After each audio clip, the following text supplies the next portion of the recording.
कहाँ का है? जी, मेरा शरीर पठानकोट का है जी। पंजाब में एक जगह है।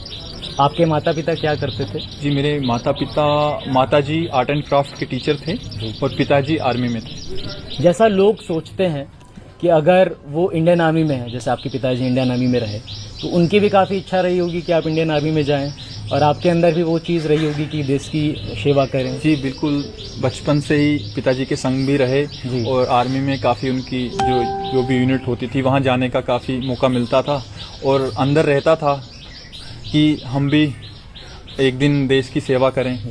तो उसी क्रम में 2008 में हम भी आर्मी के लिए अपनी सेवाएं देने के लिए आर्मी ज्वाइन किया। जैसा हम लोगों का सपना होता है कि कोई इंडियन आर्मी ज्वाइन करे, देश की सेवा करे, तो आपने इंडियन आर्मी क्यों छोड़ी? मतलब जी, ऐसा कोई उद्देश्य नहीं था कि मेरे को इंडियन आर्मी छोड़ना ही है, बट एक क्रम से जब वृंदावन आए थे उससे पहले तक हमारे माइंड में कोई ऐसा प्लान नहीं था। हम तो एक डेडिकेट होके इंडियन आर्मी की सेवाएं दे रहे थे। 2008 से 2017 तक हमने 2017 स्टार्टिंग तक हमने आर्मी में अपनी सेवाएं दी, बट 2016 में पहली बार पूज्य महाराज जी का संग हुआ। एक सेवा कुंज में एक बूढ़ी माता जी रहती हैं जो वहाँ सेवा देती हैं, सोनी और पोचा करते थे।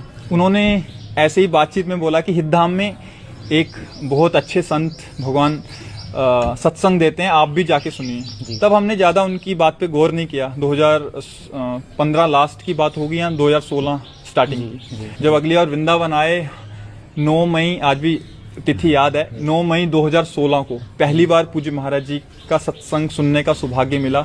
उन्हीं माता जी के साथ हम पहली बार हितधाम में आए, और उस दिन ब्रह्मचर्य के ऊपर बहुत ही एक जोरदार, जो महाराज जी का पहला ब्रह्मचर्य के टॉपिक के ऊपर सत्संग था, बहुत ही जोरदार सत्संग हुआ। तो महाराज जी के एक ओजस्वी वाणी, वैसा आकर्षण, और सबसे बड़ी बात तो अभी तक हम महाराज जी देखे नहीं थे, क्योंकि महाराज जी अंदर बैठते थे और हम लताओं पे जैसे माता जी के साथ आए थे बाहर ही बैठे थे।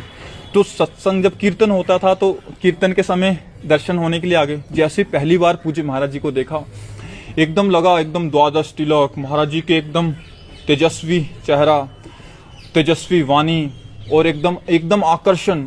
ऐसा लग रहा था कि कोई कहाँ से, मैं कौन सी दुनिया में आ गया हूँ, मुझे समझ नहीं आ रहा था। देखते ही एक अलग सी अलौकिक सी आनंद की अनुभूति हुई, और लगा कि नहीं, बात तो सही है। फिर 2-3 दिन लगातार आए, और सत्संग ऐसे सिद्धांत के सत्संग जो कि एक साधक के लिए बहुत ही उपयोगी सत्संग थे, क्योंकि अभी तक तो सत्संग सुने नहीं थे। 3 दिन के सत्संग से ऐसा प्रभाव था। और सत्संग उस समय हम पोस्टेड थे कारगिल में, ऐसी जगह पे थे जहाँ मतलब पूरा दिन ऑफिस